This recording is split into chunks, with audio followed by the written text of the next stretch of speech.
O banqueiro acusado de liderar a maior fraude financeira da história do Brasil foi transferido hoje para um presídio no interior de São Paulo.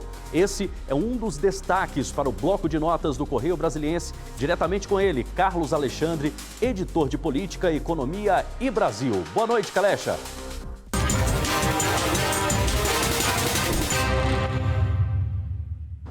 Boa noite, Marco, e a todos que nos assistem aqui no Jornal Local. Olha, o nosso destaque de hoje vai para o escândalo Master, não tem outro assunto.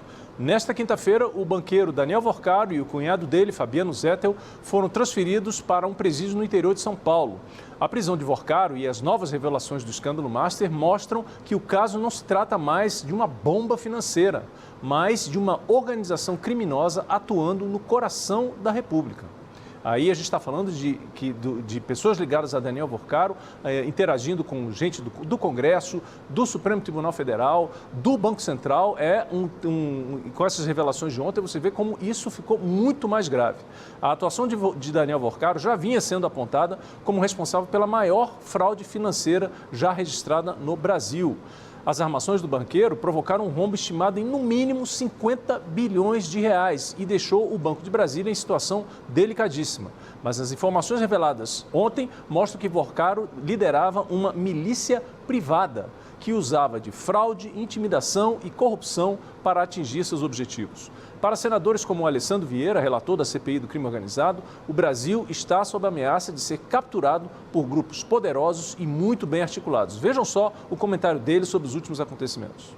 O Brasil é vítima do crime porque a infiltração, através da corrupção, chegou nas mais altas instâncias. E o crime organizado mais perigoso é justamente esse, que tem um poderio econômico imenso e que atua livremente nos gabinetes em Brasília, na Faria Lima, em São Paulo, nos outros centros de dinheiro e de poder. E esse pessoal circulava e lavava dinheiro do PCC, roubaram dinheiro do aposentado, quebraram previdências estaduais e municipais e se infiltraram intensamente através da corrupção. Neste momento, nós temos muito claramente, numa linha de conexão e suspeição de atuação integrada com essa organização criminosa, ministros da Suprema Corte. E não tem no arranjo constitucional outro lugar para cuidar disso que não seja o Senado. E a gente quer ter a oportunidade de fazer esse trabalho avançar. Estamos enfrentando resistências, isso era previsível. Enfrentamos ameaças, isso é previsível também, infelizmente. Só que a gente não pode esmorecer. Lembrando que o senador Alessandro Vieira, ele criticou fortemente a Câmara dos Deputados, que recentemente rejeitou mudanças feitas pelo Senado para o projeto de lei antifacção. Segundo o senador, o texto que ficou aprovado pelos deputados favorece a impunidade de gente que tem dinheiro, poder e influência para comandar organizações criminosas. Outro destaque que a gente vai trazer aqui para o Bloco de Notas é sobre o Dia da Mulher. Nas últimas semanas, o Brasil ficou em choque com episódios que envolvem a violência contra a mulher, como eu falei. Há poucas semanas, o Tribunal de Justiça de Minas Gerais absolveu um homem de 35 anos que mantinha uma relação com uma criança de 12. A repercussão do escândalo acabou revelando um outro escândalo. O desembargador, relator do caso, foi alvo de diversas denúncias de abuso sexual. Semanas antes, um ministro do Superior Tribunal de Justiça pediu afastamento após denúncia de importunação sexual feita por uma jovem de 18 anos e uma ex-funcionária do gabinete. Em meio a essas histórias estarrecedoras, o ator Bruno Galhaço divulgou uma mensagem que tem repercutido na internet. E o recado dele é para os homens. Para Bruno Galhaço, nós falhamos, porque deixamos de tomar atitudes mais firmes contra abusadores, machistas e misóginos em nosso ambiente social, familiar e profissional. Em uma mensagem que vai ao encontro do que o presidente Lula já vem falando, Bruno Galhaço diz ser absolutamente necessário os homens entrarem no enfrentamento à violência contra a mulher. Olha só. Porque não param de morrer mulheres assassinadas por homens. Não param de ser estupradas por homens. Não param de ser agredidas, ameaçadas, silenciadas por homens.